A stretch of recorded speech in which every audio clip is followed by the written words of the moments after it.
Shalom umat Tuhan, jemaat simpatisan GKI Kalideres yang dikasihi oleh Tuhan. Senang kembali boleh menyapa Bapak Ibu dalam sapaan gembala pada pekan ini. Umat Tuhan, mari kita bersehati dalam doa menyambut kebenaran firman Tuhan dengan bimbingan Roh Kudus. Kita berdoa. Tuhan, layakkanlah kami untuk selalu mendekat kepadamu dan membuka hati kami untuk menyampaikan perkara-perkara kehidupan yang terjadi dalam kehidupan kami kepada Tuhan.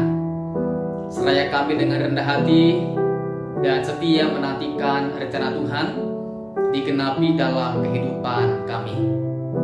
Kami mohonkan doa kepadamu dalam nama Tuhan kami, Yesus Kristus. Amin. Umat Tuhan, firman Tuhan pada hari ini kita akan renungkan satu bagian dari pergumulan Ayub. Ayub pasal 13 ayat 3 dan 4, firman Tuhan berkata demikian untuk kita. Tetapi aku hendak berbicara dengan Yang Maha Kuasa. Aku ingin membela perkaraku di hadapan Allah. Sebaliknya, kamulah orang yang menutupi dusta, tapi palsulah kamu sekalian. Umat Tuhan, ada sebuah ungkapan yang mengatakan demikian. Jangan katakan Tuhan berdiam diri ketika Alkitabmu terus-menerus tertutup.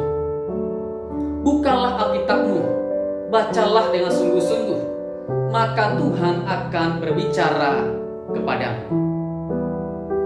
Ini sebuah ungkapan yang saya kira sangat tajam, sangat kuat pesannya, bahwa semakin kita rindu untuk mendengarkan suara Tuhan, itu waktu yang paling tepat untuk kita mendekati firman Tuhan dalam Alkitab, membacanya, merenungkannya, menggali apa yang Tuhan kehendaki untuk dapat kita lakukan, kita hidupi dalam keseharian kita. Umat Tuhan, Ayub dikala mendengarkan perkataan nasihat para sahabatnya, Ayub merasa sangat kecewa kepada mereka. Ia menyimpulkan bahwa para sahabatnya hanya bisa menekan dirinya, menyalahkan dirinya. Bahkan mereka mengembangkan sebuah paradigma tentang Allah yang suka menghukum, Allah yang suka mencari, membalaskan kesalahan kepada umatnya. Mereka menutupi sebuah pemahaman yang benar tentang Allah yang Maha Kasih, Allah yang Maha Baik, Allah yang Maha Pengampun. Saudara, dengan apa yang diungkapkan oleh Ayub ini, kita semakin berhati-hati untuk menyampaikan pandangan, menyampaikan nasihat rohani kepada orang-orang lain, kepada mereka yang gagal, kepada mereka yang bersalah, agar mereka jangan semata-mata disurutkan dan mereka jangan semata-mata disalahkan dengan apa yang mereka lakukan. Bahkan jangan sampai kita mengembangkan sebuah paradigma tentang Allah yang hanya membalas, tentang Allah yang hanya menyalahkan orang-orang yang berdosa. Namun kita rindu agar orang-orang yang berdosa, orang-orang yang bersalah itu mereka dapat dibimbing dengan hati yang lemah lembut, bahkan mereka dapat menerima dengan terbuka sosok Allah yang penuh kasih, Allah yang Maha Baik. Saudara umat Tuhan, Ayub merasa kehidupannya sedang ada di titik yang paling rendah, titik nadir. Ia bahkan merasa kehidupannya tidak akan lama lagi. Maka ia ingin mendapatkan jawaban, keterangan dari Allah tentang mengapa semua ini terjadi. Apa dasarnya, apa alasannya, apa tujuannya Tuhan menginginkan semua yang terjadi dalam kehidupan Ayub. Ia yakin telah berusaha untuk hidup dengan benar, menjaga kehidupan yang kudus di hadapan Tuhan. Bahkan kehidupannya jauh dari apa yang dituduhkan oleh para sahabatnya tentang hal-hal yang buruk dalam kehidupan Ayub. Saudara umat Tuhan, kegigihan Ayub ini, kerinduan Ayub, rindu berat Ayub pada Tuhan ini merupakan perkara yang langka ditemukan dalam orang Kristen pada masa sekarang ini. Pada orang Kristen lebih cenderung bergantung kepada manusia dan bukan kepada Allah. Mereka menuntut jawaban dari manusia. Mereka bersandar pada manusia. Mereka menuntut dikasih, ditolong, dilayani hanya oleh manusia.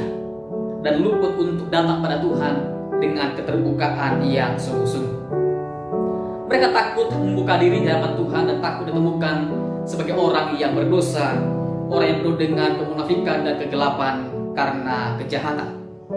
Mereka kemudian memilih untuk menjauh dari Tuhan, meninggalkan doa-doa mereka, meninggalkan persekutuan dengan Tuhan, meninggalkan ibadah, pelayanan kepada Tuhan, dan mereka makin jauh terperosok dengan kehidupan yang sangat duniawi.